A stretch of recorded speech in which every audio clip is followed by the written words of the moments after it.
For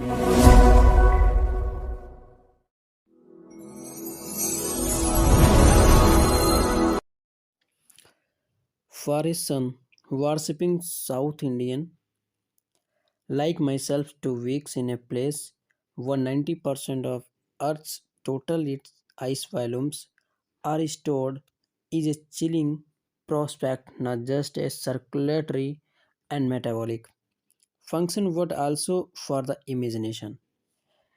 जैसे कि हम बात कर रहे हैं कि मेरे जैसे सूर्य की पूजा करने वाले जो कि दक्षिणी भारतीय के लिए 2 सप्ताह एक स्थान पर रहना, जहाँ पृथ्वी के कुल बर्फ का लगभग कितना 90% प्रतिशत एकत्र हो, बहुत ठंडा करने वाली बर्फ का भविष्य का मानचित्र यह में प्रस्तुत हो जाता है। वह केवल रक्त परिवहन, जैसे यहाँ पे ये लिखा हुआ है, circulatory and metabolic function what also for the imagination, जो क्या है खाली कल्पना करने के लिए भी नहीं है। It's like walking into a giant ping pong ball डिवर्ड of any human markers, no trees billboards buildings. एक ऐसा है जैसे दानवाकार पिंग पोंग बॉल जिस पर कोई मानवीय निशान नहीं है। मतलब हम ऐसे कॉन्टिनेंट में घूम रहे हैं जहाँ पे कोई मानवीय निशान नहीं है।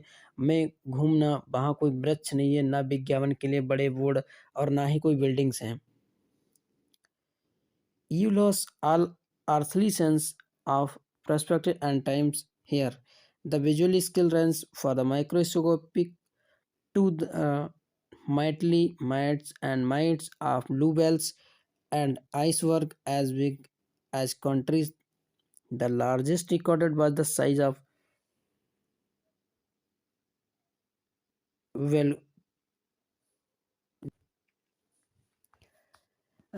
आप यहाँ दृश्य और समय की पार्थिव भावना समाप्त हो जाती है। मतलब जो सोचने की और उसको समझने की जो सारी चीज़ें हैं, जो यहाँ की कंडीशन हम लोग देख रहे हैं, तो उसमें क्या होता है वहाँ के जो दृश्य हैं और समय की जो अंदर पार्थिव भावना है वो क्या होती है, समाप्त हो जाती है।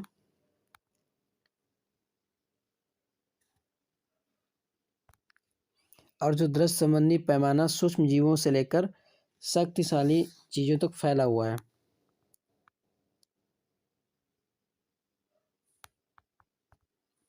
जिसमें मच्छर हुए और कुटकी से लेकर नीली वेल और हिमसेल्फ तक चीज़ें देखी जाती हैं।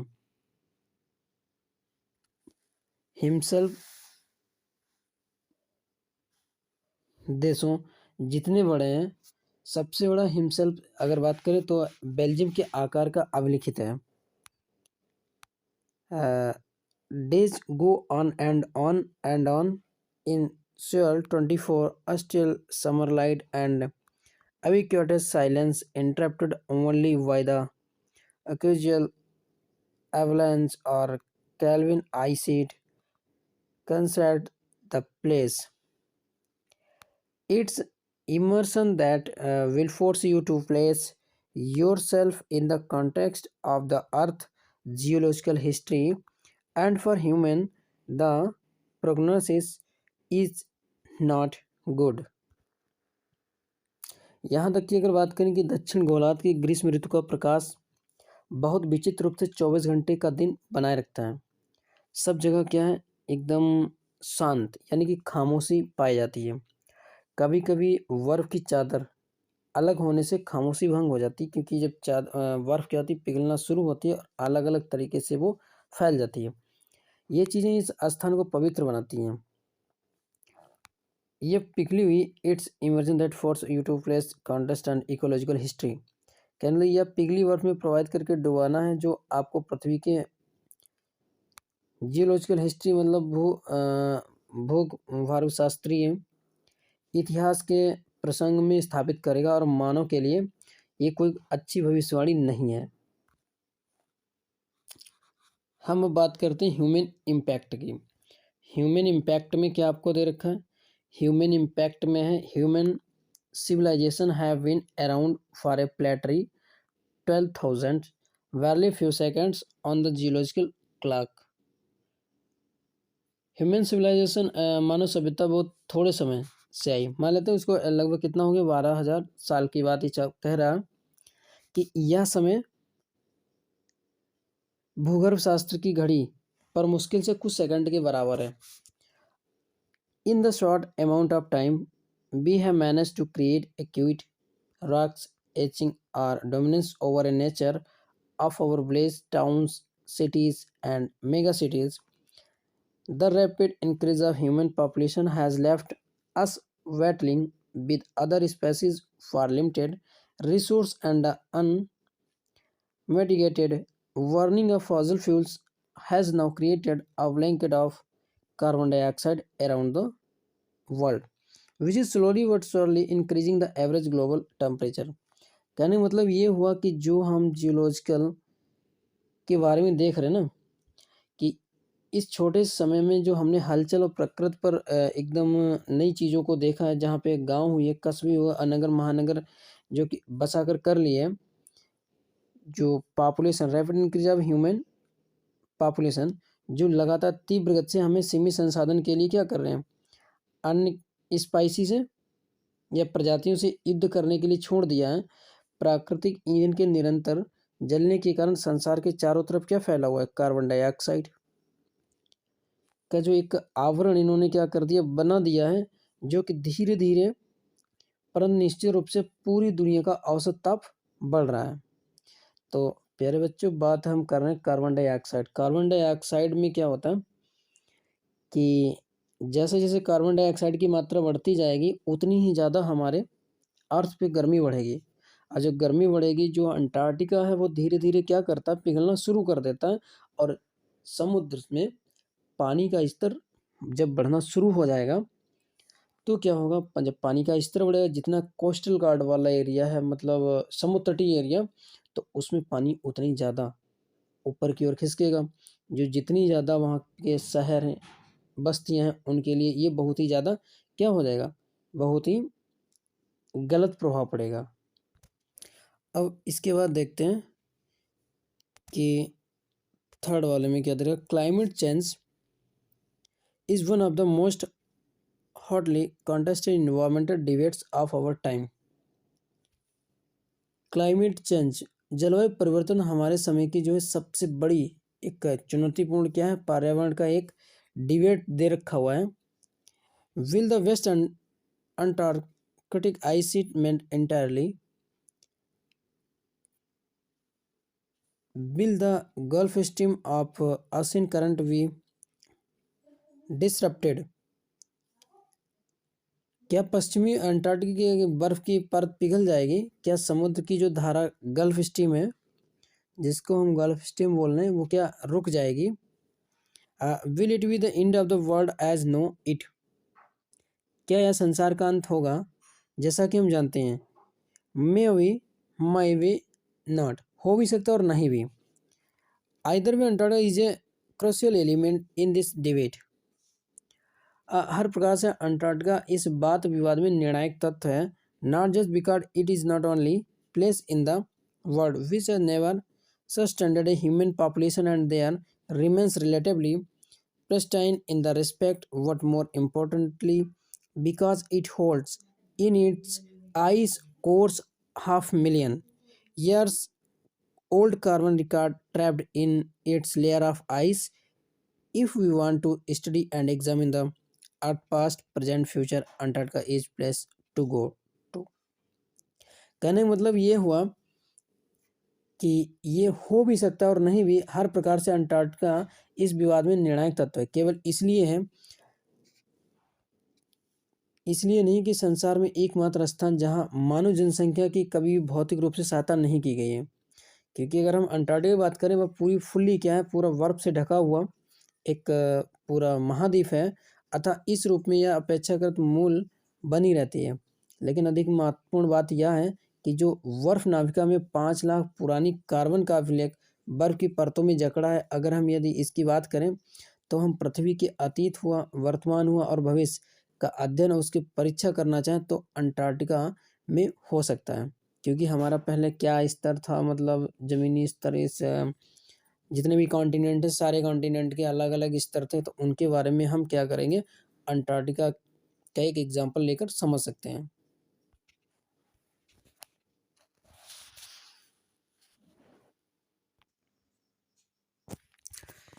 Student on ice the program, हम इससे पहले स्टूडेंट ऑन आइस प्रोग्राम जो कि लेखिका इसका हिस्सा थी, इसमें कुछ हाई स्कूल के बच्चे भी थे, उसी के बारे में ये बात कर रहे हैं कि student on ice the program I was working on the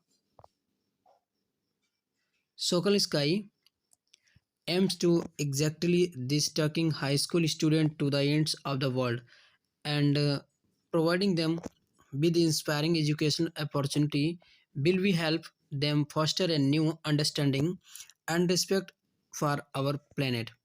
तो यहाँ तक इस पैराग्राफ की बात करते हैं कि जो स्टूडेंट ऑन आइस कार्यक्रम में जो सोकल स्काई पर कर रहा हूँ का यथार्थ में मतलब इसका जो एम है वो कि हाई स्कूल के विद्यार्थियों संसार के सिरे पर ले जाना और उनको प्रेरणादायक शैक्षिक अवसर प्रदान करना, जो पृथ्वी के बारे में नई अंडरस्टैंडिंग और उसके लिए रिस्पेक्ट के विकास को प्रोन्नत करने में क्या करेगा, उनके लिए हेल्प करेगा।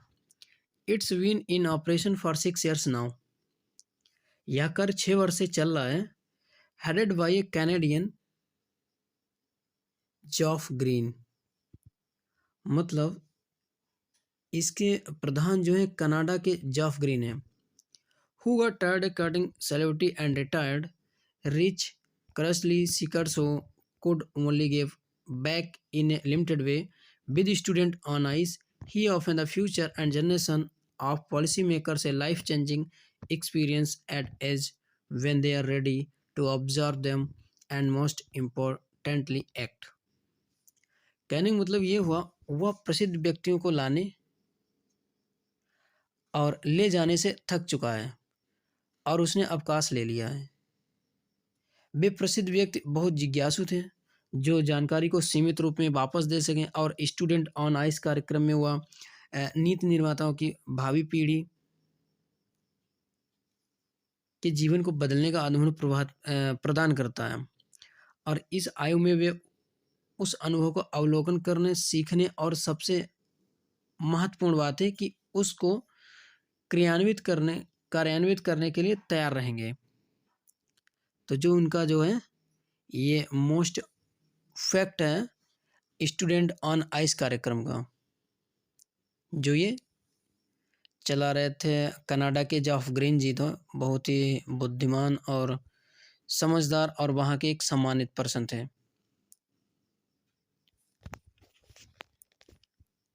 नीचे के पैराग्राफ में देखते हैं, द